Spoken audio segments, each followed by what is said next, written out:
దేవుని పరిశుద్ధ నామమునకు మహిమ కలుగునుగాక. ప్రియులారా, ప్రభునామన మీ అందరికీ వందనములు. దేవుని వాక్యం ధ్యానిందాం. యెషయా గ్రంథం 43వ అధ్యాయము 25వ వచనం. నేనే నా చిత్తానుసారముగా నీ అతిక్రమములను తుడిచివేయుచున్నాను, నేను నీ పాపములను జ్ఞాపకము చేసుకొనను.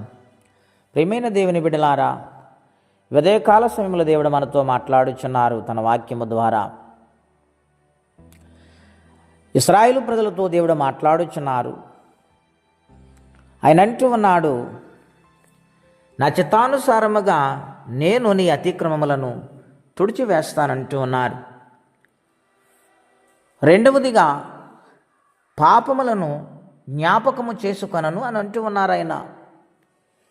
అవును ప్రియులారా, పాపములను తీసివేయుటకు ఆయన ఈ లోకానికి వచ్చారు. పాపమును ఖండించుటకు ఆయన సమర్థుడై ఉన్నారు. ఎందుచేతనగా ఆయన పాపము లేనివాడు. దావీదు జీవితంలో మనం చూస్తే ప్రియులారా, నాతాను ప్రవక్త వెళ్ళి ఒక కథ చెప్పినప్పుడు, ఆ కథకు అర్థము చెప్పమన్నప్పుడు ఆయన అర్థము చెప్పినప్పుడు, దానికి శిక్ష ఏమిటని అడిగినప్పుడు శిక్షను కూడా ఆయన చెప్పాడు దావీదు మహారాజు. వెంటనే నాతాను ప్రవక్త అంటున్నాడు, ఆ యొక్క పాపము చేసిన వ్యక్తివి నీవే అన్నప్పుడు ఆయన నేను కాదని అబద్ధం ఆడలేదు, కానీ తన పాపాన్ని ఒప్పుకున్నాడు. నేను పాపము చేశాను అని నాతాను ప్రవక్త ఎదుట ఒప్పుకున్నాడు.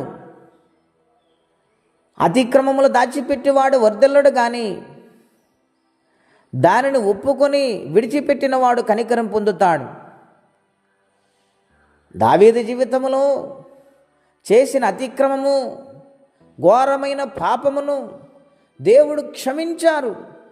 కారణం ఏమిటంటే ఆయన తన పాపాన్ని ఒప్పుకొని విడిచిపెట్టాడు. తన పాపాన్ని ఒప్పుకున్నాడు ఆయన గనుక దేవుడు తనని కరుణించాడు. దేవుడు తన పాపమును పరిహరించాడు. ప్రియులారా, దావీదు జీవితంలో బలమైన ప్రార్థన 51వ కీర్తనలో చేసి ఉన్నారు. 17వ వచనం అంటారాయన, విరిగిన మనసే నీకిష్టమైన బలి, విరిగి నలిగిన మనస్సును నీవు అలక్ష్యము చేయవు. ఎంతటి గొప్ప ప్రార్థన ఆయన చేశారు. ఈ ఉదయకాల సమయంలో దావీదు మహారాజు తన పాపమును ఒప్పుకొని దేవుని ఎదుట క్షమాపణ అడిగాడు, క్షమించమని కోరుకున్నాడు. గనుక దేవుడు తన పాపములను తీసివేశాడు, జ్ఞాపకము చేసుకొనలేదు. అందుకనే అపోస్తుల కార్యాలు అంటాడు, అతడు నా హృదయానుసారుడు, నా హృదయములోని ఉద్దేశమును నెరవేర్చువాడై ఉన్నాడు అని దేవుడు సాక్ష్యం ఇచ్చారు. దేవుని బిడ్డ, మనము జన్మ పాపులమై ఉన్నాము, కర్మ పాపులమై ఉన్నాము. గనుక మన పాపములను ఒప్పుకొని విడిచిపెడితే ఆయన జ్ఞాపకము చేసుకొనడు.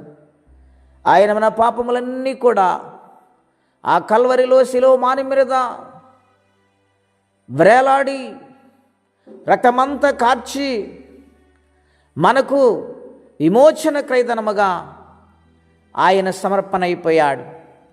గనుక ప్రతి పాపమును ఒప్పుకొని విడిచిపెట్టి దేవుని పాదాలు పట్టుకుని బ్రతిమాలుకుందాం.